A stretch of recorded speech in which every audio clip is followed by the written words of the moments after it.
ದರ ನಿಗದಿಗಾಗಿ ರೈತರು ನಡೆಸ್ತಾ ಇರೋ ಹೋರಾಟ ಹಿಂಸಾಚಾರಕ್ಕೆ ತಿರುಗಿಬಿಟ್ಟಿದೆ. ಉದ್ವಿಗ್ನಗೊಂಡಿರೋ ಪ್ರತಿಭಟನಾಕಾರರ ಗುಂಪು ಪೊಲೀಸರು ಹಾಗೆ ಪೊಲೀಸ್ ವಾಹನಗಳ ಮೇಲೇನೆ ಕಲ್ಲು ತೂರಾಟವನ್ನ ನಡೆಸಿದ್ದಾರೆ. ಹತ್ತರಗಿ ಟೋಲ್ ಬಳಿ ರಾಷ್ಟ್ರೀಯ ಹೆದ್ದಾರಿ ಬಂದ್ ಮಾಡಿ ರೈತರು ಪ್ರತಿಭಟನೆಯನ್ನ ಮಾಡ್ತಾ ಇದ್ರು. ಸರ್ಕಾರದ ನಿರ್ಧಾರ ಪ್ರಕಟಕ್ಕೂ ಮುನ್ನವೇ ರಾಷ್ಟ್ರೀಯ ಹೆದ್ದಾರಿ ಬಂದ್ ಆಗಿತ್ತು.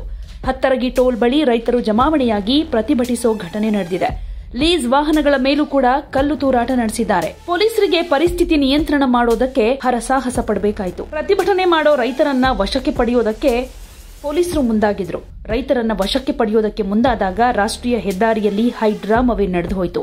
ರೈತರನ್ನ ಒತ್ತಾಯಪೂರ್ವಕವಾಗಿ ರಸ್ತೆಯಿಂದ ವಾಪಸ್ ಕಳುಹಿಸೋದಕ್ಕೆ ಪೊಲೀಸರು ಮುಂದಾಗಿದ್ರು. ಈ ವೇಳೆ ರೈತರು ಹಾಗೂ ಪೊಲೀಸರ ಮಧ್ಯೆ ಜಟಾಪಟಿಯೇ ನಡೆದು ಹೋಯಿತು. ಕಬ್ಬಿಗೆ ಬೆಂಬಲ ಬೆಲೆ ನಿಗದಿಗೆ ಆಗ್ರಹಿಸಿ ಬೆಳಗಾವಿಯಲ್ಲಿ ಕಬ್ಬು ಬೆಳೆಗಾರರು ನಡೆಸ್ತಾ ಇರೋ ಪ್ರತಿಭಟನೆಯಂತೂ ತೀವ್ರ ಸ್ವರೂಪವನ್ನ ಪಡೆದುಕೊಂಡಿತ್ತು. ಅದರಲ್ಲೂ ಬೆಳಗಾವಿಯಲ್ಲಿ ಪೊಲೀಸ್ ವಾಹನಗಳ ಮೇಲೆ ಕಲ್ಲು ತೂರಾಟ ನಡೆದಿದ್ದು ಹೋರಾಟಗಾರರ ಆಕ್ರೋಶ ಎಷ್ಟು ಅನ್ನೋದು ವ್ಯಕ್ತವಾಗ್ತಾ ಇದೆ. ಹುಕ್ಕೇರಿ ತಾಲೂಕಿನ ಸಾವಿರಾರು ರೈತರು ಟ್ರ್ಯಾಕ್ಟರ್ಗಳ ಸಮೇತ ಹತ್ತರಗಿ ಟೋಲ್ ಗೇಟ್ ಬಳಿ ರಾಷ್ಟ್ರೀಯ ಹೆದ್ದಾರಿಗೆ ನುಗ್ಗಿರೋದ್ರಿಂದ ರಾಜ್ಯ ಸರ್ಕಾರ ಹಾಗೆ ಕಾರ್ಖಾನೆ ಮಾಲೀಕರ ವಿರುದ್ಧ ಆಕ್ರೋಶವನ್ನ ವ್ಯಕ್ತಪಡಿಸ್ತಾ ಇದ್ರು.